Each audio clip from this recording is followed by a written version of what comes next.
Okay, I will start recording. Thank you. I think we're all here, Stacy. Excellent, great, thank you. I'm sorry, I ran a little late and I'm pulling up the agenda unless you have it, Rebecca, handy to throw it in the chat. I'm looking at what you sent me yesterday. Kimberly just threw it in the chat, but you may have right after she did that. So I did. If someone could re-add it, that would be really helpful. I'm happy to do that. And I'll be sure to Thank share you. the agenda with Brett and Yenny when I share the recording link as well. And I'll share the recording link with the group just so you have it. It's good. Excellent. Okay, so I want to thank everybody for being here today. This is, really important work that we're doing. We are here to talk about assessment and to be doing our draft assessment for the strategic communication department that will allow us to sort of pilot our assessment procedures as well as our SLOs and really to kind of see how this process will work for our department. Journalism and media production have done this last semester, and we are essentially doing it a semester behind them for very intentionally. So I want to go around the room really quickly and have people introduce themselves. Everybody here knows me, but I want to make sure that our faculty know everyone. I currently have on my view, Rebecca is the person that I'm seeing, but now I can be on gallery so I can see everyone, so I can call everybody's name. Kimberly, will you start us off by introducing yourself? Sure, thanks, Stacy. I'm Kimberly Green, and I'm the director of the Office of Assessment for Curricular Effectiveness. And we work with undergraduate programs and colleges all across the university. Thanks, Kimberly. And she's underselling herself there a little bit. So Kimberly kind of spearheads the assessment of across the university, and she is well versed in assessment and assessment procedures. So she is one of our go-to people for figuring out how to do this and how to do it well. So thanks, Kimberly, for being here. Lindsay, how about you? Hi. Sorry. Hi, I'm Lindsay Brown. I'm the Assistant Director of the Office of Assessment for Curricular Effectiveness, so work alongside Kimberly. Thanks, Lindsay. We also turned to Lindsay for quite a bit of help. And Sarah. My name is Sarah Mahiran, and I'm the Assessment Specialist, also an ACE with Kimberly and Lindsay. Thanks, Sarah. So Lindsay, Kimberly, and Sarah are our assessment representatives. And Rebecca, do you want to talk about your role as our assessment coordinator? Sure. So my role is to help put together the final assessment report for Murrow College that includes both journalism and strategic communication. And we're doing direct measures and indirect measure efforts, plus the curriculum mapping. So it's all kind of happening. Both fall and spring, and then ongoing beyond that. But this particular pilot is really about gauging whether or not some of our upper division courses are achieving our student learning outcomes. And granted, this is going to be a little bit based on our past student learning outcomes because we haven't fully implemented the new ones. So our student learning outcomes and their progress toward completion in the major. We also want to make sure that we're involving faculty in the conversation and asking very specific questions about student progress and success. And this will serve as a bit of a baseline for this process going forward. So we will be doing this process every semester. The classes may change which classes we're doing it with, but we did identify 480, 476, 485, 478, and 486 as the ones to evaluate this semester. Anything else? Great. Thank you, Rebecca. So we have 3 faculty attendees and we have some who will be watching the recording. Chelsea, do you mind introducing yourself and telling everyone what class that you're representing here today? Yeah, my name is Chelsea Thomas. I'm a scholarly assistant professor in the Murrow College, and I teach predominantly public relations and science health communication. I'm here representing ComStrat 485, the public relations campaigns capstone course. Thank you, Chelsea. Michelle? Oh, Michelle, you're muted. I just got a little pop-up. Hello, I'm Michelle Kistler. I am here today representing ComStrat 476, which is Consumer Insights and Branding. I am a teaching assistant professor, so I teach. That's what I do. I incidentally was also the coordinator. So what Rebecca is doing, I was the coordinator for this past spring and the past fall. And so I think I know what's about to happen. We ran the pilot with JMP. And then Erin is also here. So I've noticed we have 3 faculty members who have been assessment coordinator or have been assessment coordinators. So that's a good thing, I think. Yeah. I noticed that too, Michelle. Isn't that great? Strategic communication tends to do the heavy lifting on assessment, I will say. And then last but not least, Erin. Hello, everybody. Yeah, as Michelle said, I was doing assessment prior to her. I'm glad Rebecca's doing it now. I think she's an amazing person for the role. So that's really good. Yeah. Yeah. Organized and on top of it, which is awesome. I teach Com 486, the crisis communication class, and yeah, happy to contribute. Thanks, Erin. Yeah, we've been really Stacy, I fortunate noticed that Erica was probably accidentally left off of the invite. So we'll be sure to communicate back with her in addition to Yenny and Brett. So I just want to make that note for the group that Erica would be here to represent ComStrat 480, which is the advertising campaigns kind of culminating course. Sorry, thank you. I'm sorry. Great. Thank you. No, that's okay. And Erica is a new hire. It's her first semester. So it's probably why I think when we had that conversation, Rebecca, you were still slated to teach a section of that course, which is why we didn't invite her. I think at the way back when we first talked about this meeting. What I was going to say though, is that Murrow has had a good history in assessment. All 3 of our most recent coordinators that I've been involved with have done just a really phenomenal job of managing our assessment. And it is a hard job to do for sure. I don't have to explain, I don't think, the importance of assessment, given that 3 out of our 4 faculty members have been involved in assessment. But Chelsea, just in case, I will tell you, it is incredibly important. And we're really wanting to use this particular pilot to consider and think about our new SLOs. So if you remember, you and Julie, my assistant chair, oversaw the editing and the reformulating of our student learning outcomes this last semester. And we developed a number of them that were specific to each major. And so this pilot will begin to help us see if those SLOs need to be edited, if they need to be revised, if we're on target with those at all. So I'm excited for that. I don't have those SLOs handy, but I think you'll have them in Rebecca's introduction to the purpose of the pilot. So I'll let her go over the specifics, but I think most of you remember and have seen them recently because we went over them recently in a faculty meeting. Before we start, are there any questions about the general overview purpose of today? Okay, excellent. So I'm going to pass this over to Rebecca. Rebecca, I hadn't intended to stay, but would you like for me to stay?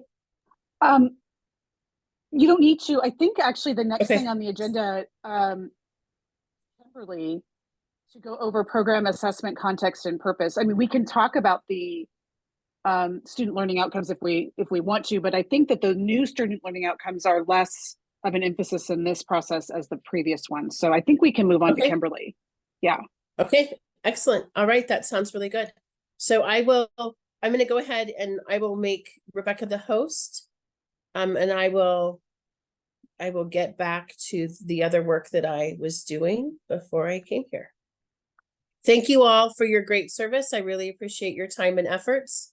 As I leave, I will tell my faculty members, make sure you note this in your annual reviews right after today's meeting. Add to your CV that you participated in and engaged in this so that you do not forget. It is not a committee that you will all of a sudden remember come annual review time. It is something that you'll be like, I did that one day. What was that? But it's important work and we want to commend you for doing it. So make sure you put it in your annual reviews. Okay. All right. Thanks, everybody. Take care.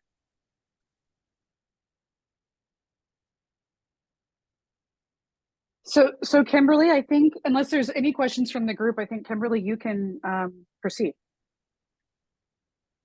Great, thanks very much. And yeah, if you guys have questions as we go through today, Lindsay's going to give you a concrete look at what is actually ahead of you. So I think that'll also help too.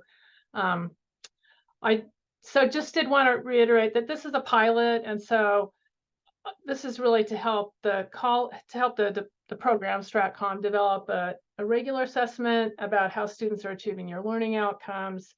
We're going to go through kind of the whole process of collecting data from you and doing an analysis of it, but it's limited. It's not intended to really fully be your assessment measure, but an important part of it is getting input from you on how the assessment tool worked, what you were able to do, if there's things that were kind of challenging about the assessment, so that we'll look at preliminary data and also make adjustments before kind of rolling it out to involve more faculty. So I did want to just take a few minutes to just remind everyone that we're looking at program level learning outcomes that really are looking beyond a course or an instructor to look at what your students, your majors are learning through the curriculum, and that this really is distinct from grading, which you're already doing as part of your own assessment in the courses that you're teaching. And so typically, final course grades, while they're important in your determination if the student achieved what they achieved in the course, they're typically not fine-tuned enough to really give information about specific learning outcomes to the program or about strengths or weaknesses in student performance on specific learning outcomes, because your assignment grades typically include a lot of different things. And so, for example, students with the same course grade, final course grade, a B or a C, could vary considerably in their abilities on specific learning outcomes. So the student who gets a B could be kind of steady at everything, or another student with a B could be strong in some and weak in the other ones, and another student with a B could be excellent, but they're late on everything. So they get docked for being late. So that's why course grades are valuable at the course level, but they don't give us learning outcomes assessment data typically. So as you're thinking about kind of distinguishing grading from assessment for the program, it's good to remember that you don't need to consider everything about student work that might contribute to the final grade in the course or even on the main assignment that you're looking at. So, you might be thinking about, in addition to timeliness, maybe how creative the student is or how much they've improved. That's typically in your mind as you're looking at student performance through your semester. But for program assessment, we're really just focusing on what does a student demonstrate on these specific learning outcomes, and setting aside other aspects, important aspects potentially of student work that you think about as a course instructor. Are there questions? Does that make sense? Is anything surprising or confusing? All right, just the last kind of reminder before we start to really look concretely at the planning sheet and the activity that you'll be doing. It's just, this is assessment of student learning for the program. It's not an evaluation of any individual instructor or course. And so this is sort of at the program level. It's not the intent of the assessment. We don't design that into the measure or the analysis of the data. So really, it's not about your course alone or you as an instructor. It's really, the assessment will be focusing on the students and what they can demonstrate as they're finishing up studies for their major.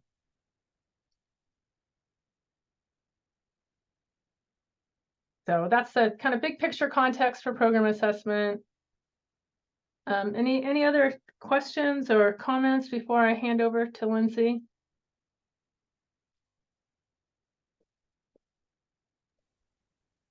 All right, Lindsay, take it away. Sounds good. Thanks, Kimberly. I'm gonna go ahead and share my screen and pull up what we call the planning sheet. So this is a copy of the questions that you'll be asked to complete as part of this assessment. Again, as was mentioned earlier, building off of an approach that JMP has been working on too. So, they piloted something in the spring and then they'll be repeating again this fall. And then, this is of course the pilot for StratCom this fall semester. So the actual assessment tool will be collected online in Qualtrics, which allows us to only display questions that are going to be relevant to you, based on what you select as you progress through the reporting. But we've found that people really like to know what they're going to be asked in Qualtrics before they just log in and have to answer all of these questions. So we like to call this a planning sheet. It's just a Word doc. It's got a question or a copy of all the questions that you'll see in the Qualtrics tool. And it can allow you to think about your responses before you fill out the Qualtrics form. So if you want to make some notes on this or think about this in advance, you can even fill it out in this Word doc and then just copy and paste your responses in the Qualtrics tool.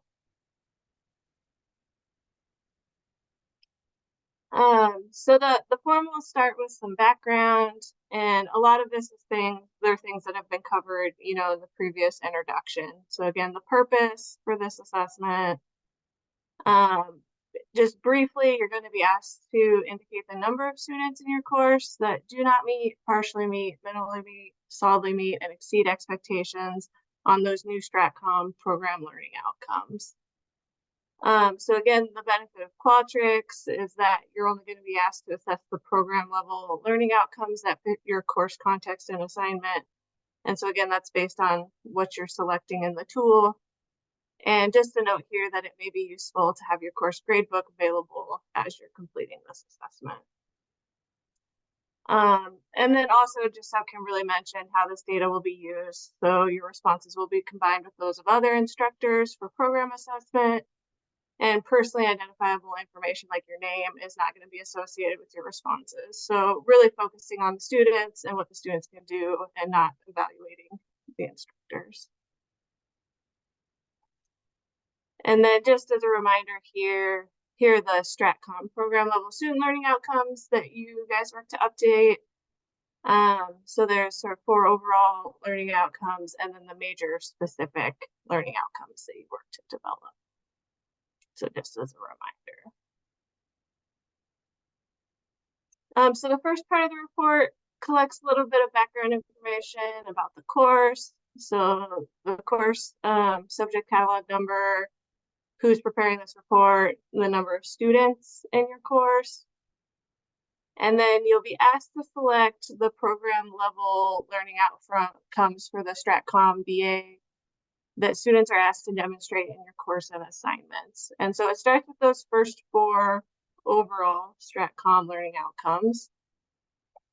So you can say, yep, students in my course are asked to explain fundamental communication concepts and issues. And yes, they also create effective communication projects or products. So you can select as many that are as relevant to your course. There's also a similar question that lets you select the major specific StratCom learning outcome that's appropriate to your course. So if you're teaching a public relations course, you might choose SLO 5B about what the public relations students will be able to do.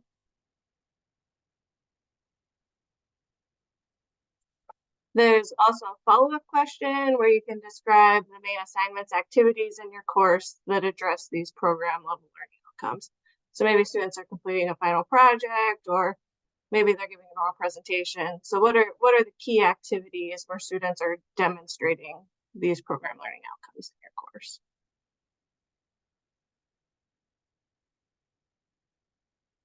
The next page is where you'll actually rate the student achievement of these learning outcomes. So this is where you're going to indicate the number of students in your course that do not meet, partially meet, minimally meet, solidly meet, and exceed expectations for each of the program level learning outcomes that you selected on the prior screen. And so there's a note here, please provide evaluation as appropriate to your course and assignments. So again, thinking about your course, specifically your course context and those assignments that students are asked to do, and thinking about how they're demonstrating these learning outcomes in that context. So you might have one assignment that's really well aligned with the learning outcome. You might want to consider a couple of assignments.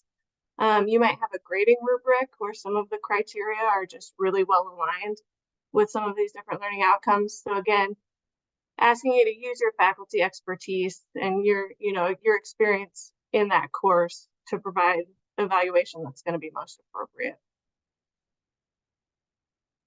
I also want to point out there's a cannot rate box. So maybe you have a student that got an incomplete or they are missing a substantial number of assignments. So you can go ahead and use the cannot rate button or category for those sort of instances. And then just the final note here to not include students that failed or withdrew from the course in this evaluation. There's a separate question later in the form that addresses those students. So maybe I'll pause here and see if there's any questions in terms of the holistic evaluation. So you're entering the total number of students. So you might say I had 10 students that minimally met expectations on this learning outcome, 10 solidly meet, 5 exceed. So not providing an individual score for, like, you don't have to list student IDs or anything in this kind of form.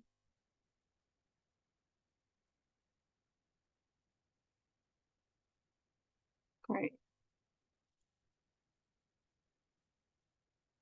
And so again, one of these boxes is available for each of the different learning outcomes. And again, the benefit of using Qualtrics is that only the ones you select will appear. So you won't have to scroll through all of the different learning outcomes. After this numeric evaluation piece, there's also a few open comment boxes. So there's a place for you to comment on 2 or 3 specific skills, slows or knowledge areas where overall student performance met or exceeded expectations. So you can write about, a few areas where students were doing really well. There's also a similar question that asks you to comment on 2 or 3 specific skills or knowledge areas where student performance was below expectations. So you can talk about where students may have struggled or where you may have had to provide extra instruction or support. And then here's this question I mentioned earlier. So there's a question specifically asking you to think about the students that failed or withdrew from your course. And if you could please briefly describe their performance to the extent possible. So that may be challenging in some cases, if they're withdrawing from the course early, you may not have a lot to judge their performance on, and that's totally fine. But we added this question based on feedback from JMP's pilot. They were interested in knowing a little bit more about this student population. So it's a question we're going to try this fall. And then lastly, there's just an optional additional comment box. If there's anything about the semester that maybe stood out, you can optionally leave a comment here. We found, especially during COVID, sometimes people left comments like, I had a really hard time with attendance this semester. Students were out sick frequently. So if there's any sort of thing that stands out to you about this semester, you can leave a comment here.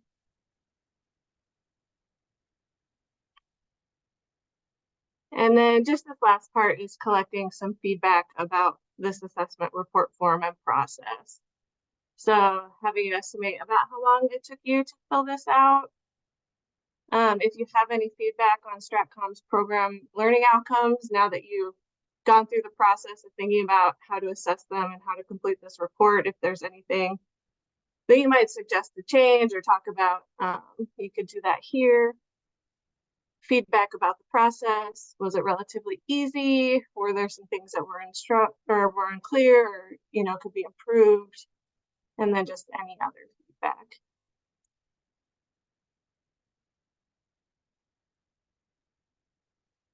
So I think that gets us to the end of the form. So trying to collect a mix of, qualitative comments, but then also, the student ratings. So far it's yielded, a good range of data. So we hope, we can continue to apply this approach and pilot to StratCom. Again, it is just a pilot. So we realized that you didn't have this form in mind when you were creating your courses. So again, just to, kind of fill it out to the best of your ability this semester. We don't want to stress people out too much about it. So maybe I'll pause again and see if there's any questions. I have one. Okay, hi, Michelle. I'm wondering maybe a couple of things. I'm just wondering what's the reasoning for excluding failing students? Because any student I've ever had fail a class, I could definitively say they would not meet the requirements, say, for these things. But then again, barring any sort of, again, extenuating personal circumstance. So anything I say is barring any sort of individual, crisis or something that would cause that. But people who just legit just don't turn in assignments or consistently turn in F work, they don't meet the requirements. I would think that that would be the case most of the time. So I'm wondering about why that is the case. And then my other question then, sorry, is there a guidance for what does minimally met mean? So if I'm looking at a C- student, again, barring any sort of, they had a personal crisis and didn't turn in something. So again, keeping those individual taking those individual issues possibly into account, is it like, I'm thinking like, some sort of, where does this fall like on the grading scale? Obviously a solid A in a complex project that we do, that's exceeded expectations. A, solidly met. I think there's a big gap between minimally versus solidly, but is that a C range minimally? Do you see what I'm getting at? Like, where otherwise my fear is that different instructors will have different metrics like in their mind as to what constitutes partially, minimally, solidly. Right. Yeah, those are both good questions. So just thinking about the first question, so the students that failed or withdrew, there's really pros and cons to whether or not they're included or excluded in an assessment like this. I think typically we found that a lot of times they can be hard to evaluate on specific skills, especially if they aren't turning in work. It's hard to tell if they're meeting expectations on a specific learning outcome, or if there's an extenuating circumstances, how do you capture that? But also ultimately, since the purpose of this assessment is how are students doing as they're nearing graduation, the students who are failing and withdrawing are not nearing graduation. They're going to have to repeat the course. So that's the rationale for why they're not included in the ratings at this part. But we did find, especially working with JMP, that faculty did, want them on the radar and, wanted to be able to have some discussions about what was happening. And so that's why we're trying that new question specifically about that group of students. In terms of the next question about, how do you know what minimally meets expectations means? I do think that's something to think about, and that's something you guys could talk about as a result of the pilot. I hesitate to assign a grade to it because, as Kimberly mentioned, like grading and assessment are different. I do think one way people tend to think about minimally meet versus solidly meet is minimally meet is maybe that student that's just kind of squeaking by, like they're just sort of barely doing good enough, and you're happy, but maybe you're teaching to a little bit higher of a level, and that would be like solidly meets. But then minimally meets is kind of like just what's good enough. So is minimally, so why is it placed after partially? I'm thinking in terms of, again, like scaling and stuff. So it looks like minimally met is a higher ranking than partially met. It is. So okay, partially would be that's like very confusing. Like it looks like minimally, like partially should come after minimally. Do you see what I'm saying there? Like if you had a scale of, say, strongly disagree to strongly agree, to me this looks like putting, in terms of the cognitive progression, minimally met just signals to me that that should be further down than partially met. That's just a scaling thing, just a food for thought. Yeah, I do see what you mean. And I think part of the reason it progressed that way is the scale was originally partially met, exceed, but faculty found that they wanted to be able to differentiate that meets group a little bit more, like that there were some students that were stronger in there than others, and so that's where the minimally meets came from. But I see your point, you know, thinking about it with fresh eyes. Thanks, and these are great, really great, important questions, Michelle. So thanks for raising them. And that is, as we've worked with different programs, when you just have meets, it's such a big group. And so this idea, are there some students that kind of just squeak by? They're the borderline work that the student does manage to kind of pull it together, minimally meeting expectations. And then partially meeting, faculty think about, well, they can do some things, but they really can't do others. And so it's kind of not able to pull it together. You know, they just don't quite get it together. And so one of the departments we've worked for has actually taken the scale and sort of annotated it, you know, in their faculty together. That would be right. And that's good, part of a norming process. And even you could put that feedback. I mean, we're hearing it right now, but you could also put it in as your experience with this pilot. And is it that you want a little, you know, kind of a little more description under them, under those levels, which I would. And this same department for exceeds expectations, they came up, I just dug into our files here, so they came up with, I thought, a pretty nice, students can do this work independently with minimal coaching, like ready for entry-level position. So they did kind of just have little thumbnail descriptions. Yeah, my concern is just the way I interpret it may not be how others do. So it's like consistency of interpretation across faculty members. So that was it. I would have to just throw my support in for what Michelle's saying as well. As I look at this, I was confused by the partially versus minimally, just from a Likert scale kind of progressive format. And certainly if that's, you know, to be left intentionally, then that's fine. But I think that annotation would help, because if it in my lexicon, I would feel that minimally would fall on the do not met side much more than partially, but that may just be a personal perspective.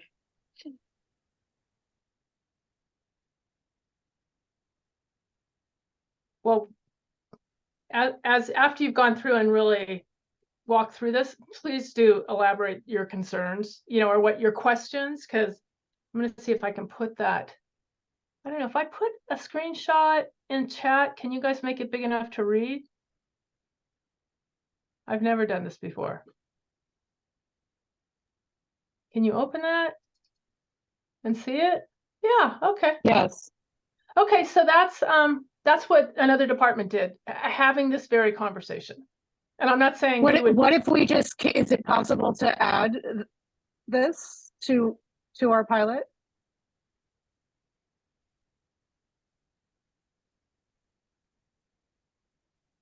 Kimberly? We could certainly do that. I don't see why not. Yeah. Well, I mean, I'm asking, and I'm also asking the group, is that, you know, to right. Do you weigh in? Yeah, I mean, if this is a shared concern, then we could wait and you could write about it and then we could try to fix it. But we could also just proactively say, you know, the pilot group wanted to try this, and then just be sure and give feedback on, were these helpful? Would you tweak them in any way? I mean, this is the chance for you to see both. When JMP did their pilot, they did come up with questions about the learning outcomes and some little refinements and some refinements to the tool that you're using. And so some of that you're hopefully benefiting from. But that would be great if you want to try this kind of a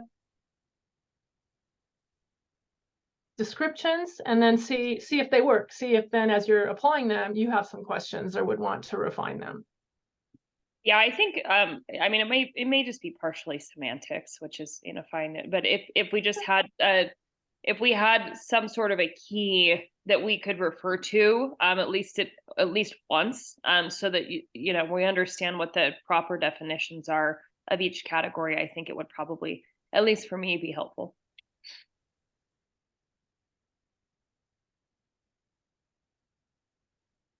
That sounds great. Do we want to? So this is what, do those make sense to you guys? Do you want to change anything?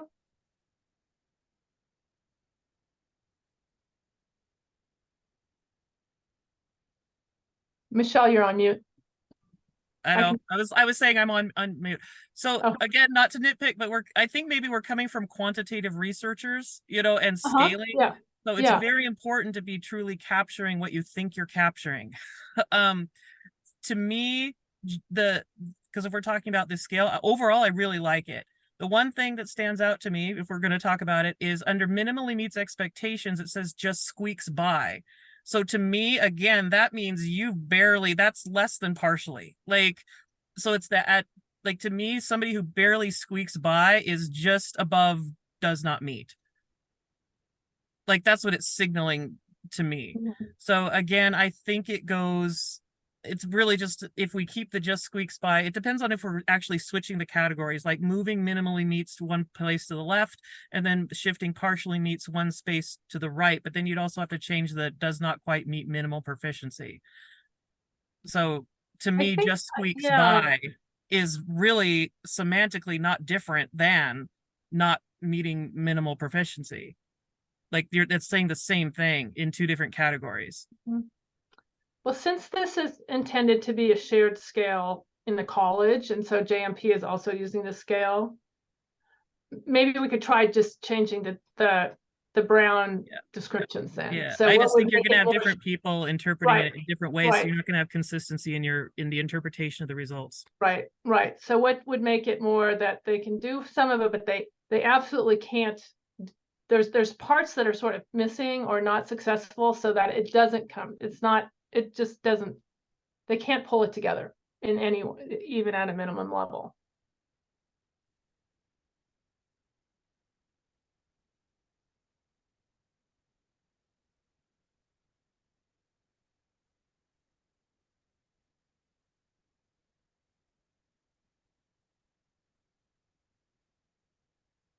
Is there any specific language that would be an improvement?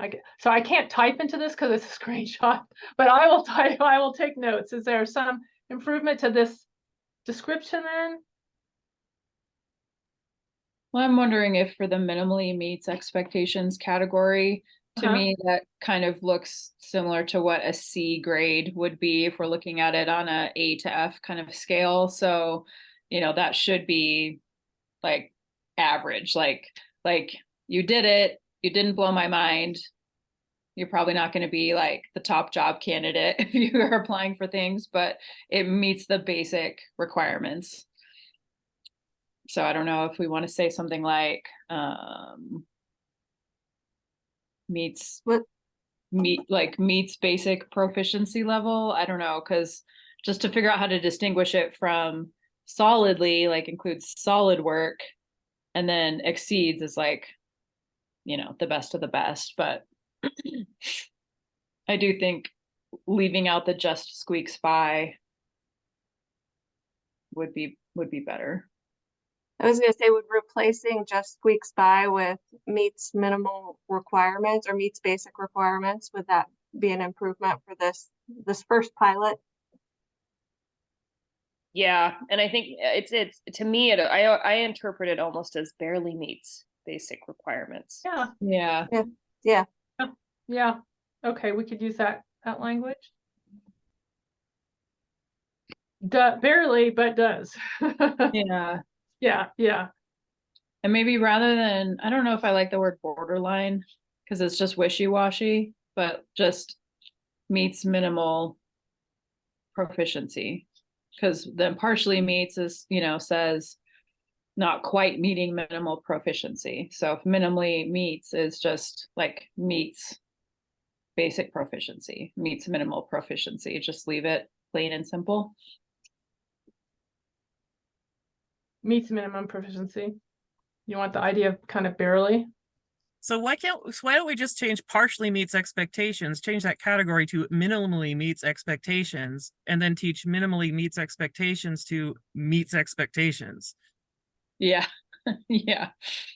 No, I'm serious. Agreed. Right. Yeah. We're trying to keep, well, we're trying to use the scale that worked for JMP too, so that the college has a consistent. Yeah, you're gonna have problems, I think. People are gonna, Yeah. yeah. And I mean, I mean, I do want to iterate that this is the purpose of a pilot. So I do think there is a wonderful opportunity to take stock of all of this. Like after both you guys have done it for the first time, JFP will have done it. Let's talk about what's going to be the best fit for the college. Yeah.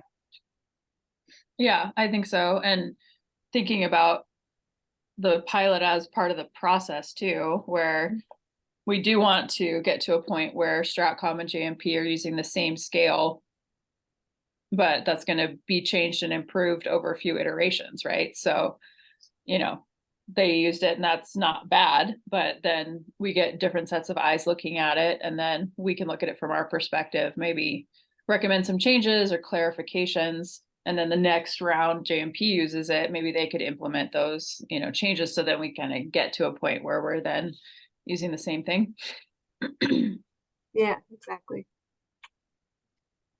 Yeah, I wouldn't want to keep not that it's wrong, but if we want to calibrate anything, it would be unfortunate to keep digging a hole in the Yeah. I want to keep digging. Yeah. Yeah. Yeah, and I didn't mean that you're sort of shackled with this, but it'd probably be good to pilot the same one. And then again, give feedback as you're working with your students, as you're working with your evaluation in this pilot.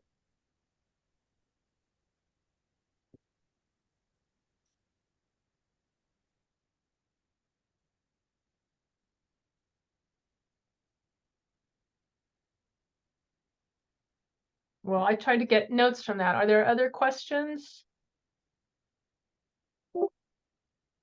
Did that,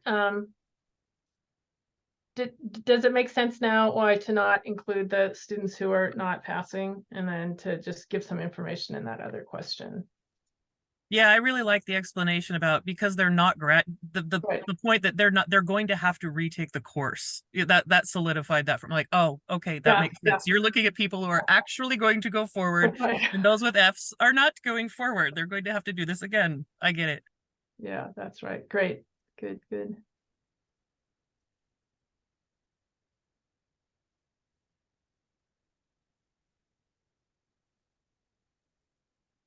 Do we want to move on to just a couple of logistics for around the pilot? All right. So just have a few notes. So again, you know, we'll share that Word doc planning sheet with you. But again, the reports will be collected in Qualtrics. And so the period to submit the reports will be about December 1st through December 20th. And you'll receive an email from Rebecca that has a link to the Qualtrics form that you can use. And then again, just a reminder that your feedback about doing this assessment is a critical part of this pilot. So we do appreciate you, you know, completing those last few questions about how things went.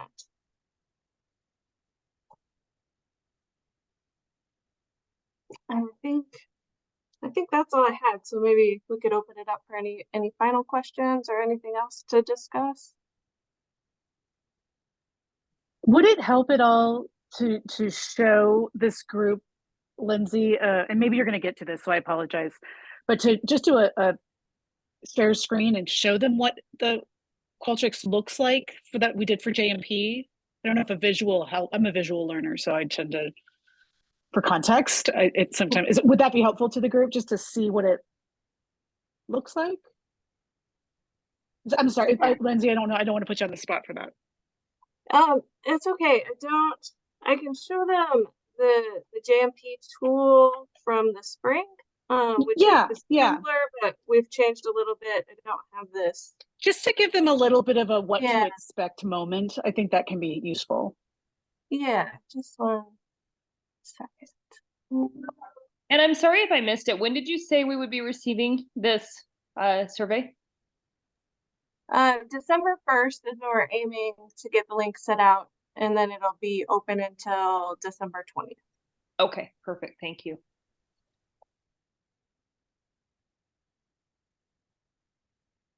Did we get an estimate too on how long they should expect to be spending on it? Is that mentioned in our literature anywhere? Or does it vary wildly? We've typically found that something like this takes, less than 30 minutes to complete, generally speaking, but it might take a little bit longer the first time around, since you might be thinking about your assignments and, what best aligns. It could take a little bit longer the first time, but Great. after faculty have done it a few times, it typically becomes a little bit quicker. Appreciate that. I just like to help manage expectations. Thank you. And some of your courses will have more learning outcomes than others potentially. So it can vary a little. It's part of why in the assessment, we ask that question, how long did you spend, not counting your grading time? Because that's an important aspect just to kind of monitor. Yeah, so I did just pull up and share my screen. This is what the spring 23 pilot for JMP looked like in Qualtrics. So again, it's changed a little bit since then, but just sort of big picture that the structure is the same. So you'll show up on this screen that again has the background about the project, and then it's got those boxes for the course, who prepared the report, and the number of students. We'll see if it's going to actually make me answer.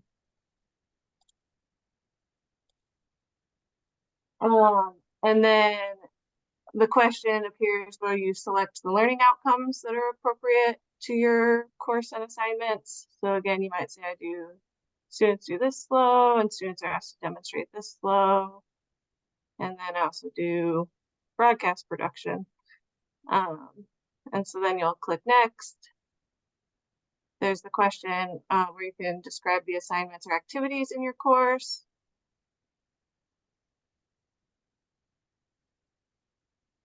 And then here's the student achievement part. So I can say for slow number 2, I had 10 students, and 15 students, 5 solidly meeting. And so this will appear for each of the learning outcomes you selected previously. So then here's slow 4. So it's intended to look really pretty similar to that planning sheet, but just in a Qualtrics form.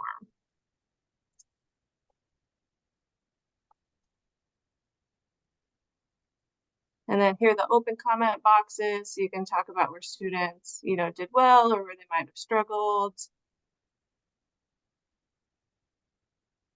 And then feedback on the form, so those final questions. And then you'll just click through and submit. It does give you a reminder, like you're about to submit this. So if you need to go back and change anything, but then you'll just, when you're done, you can click this final submit button.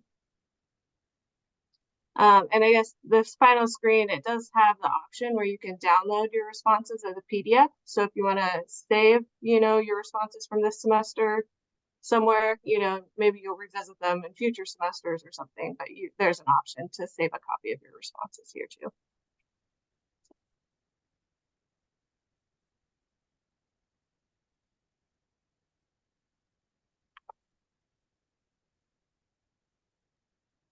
I like that. It looks very clean. In case anybody. Thank you. Yeah. Appreciate you doing the demo. Yeah.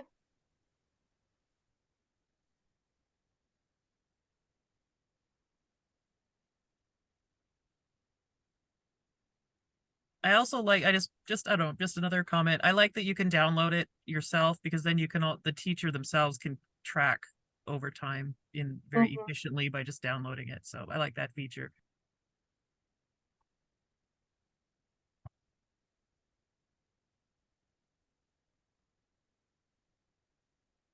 Great. Well, thanks everybody for sorry, yeah, just thanks for your input. You know, I'm taking notes and thinking about this and really looking forward to your experience as you're walking through this for the first time.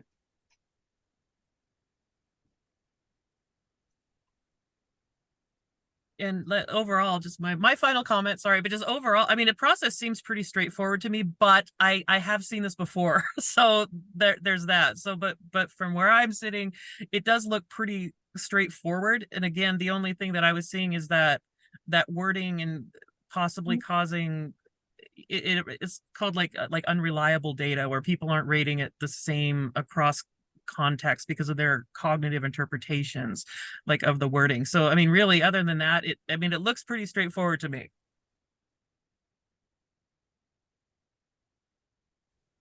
Good, Yeah. that's the intent. Looks good to have it in the Qualtrics form like that. Cause I remember when we did a similar pilot study like 5 years ago, you know, before COVID and all the craziness. It was the same kind of process, but we just had like a Word doc that I sent out to everybody and was trying to get them to fill it out and email it back to me. And that was extremely difficult to get any information back from people, from faculty. So this is going to be way easier to get information from faculty. Yeah, and I'm not familiar with this process, and it looks very clean and comprehensible. So I can attest to that. Awesome. Well, I have a student to meet with here in just a couple minutes. So if are we pretty much finished? Okay. Log off. I think we're good to go. Lindsay, I just have a couple follow-up questions. Okay. But I think we're good otherwise. Okay, awesome. Okay, thanks for your time. Yeah, thank you. Thank you. Have a happy Thanksgiving. Thank Y'all you. too. See ya. Bye. So just one quick question. Oh, did you have something, Michelle? No, I'm trying to leave. I just want do to we make want sure. to stop the recording or leave the recording going? Sure. Let me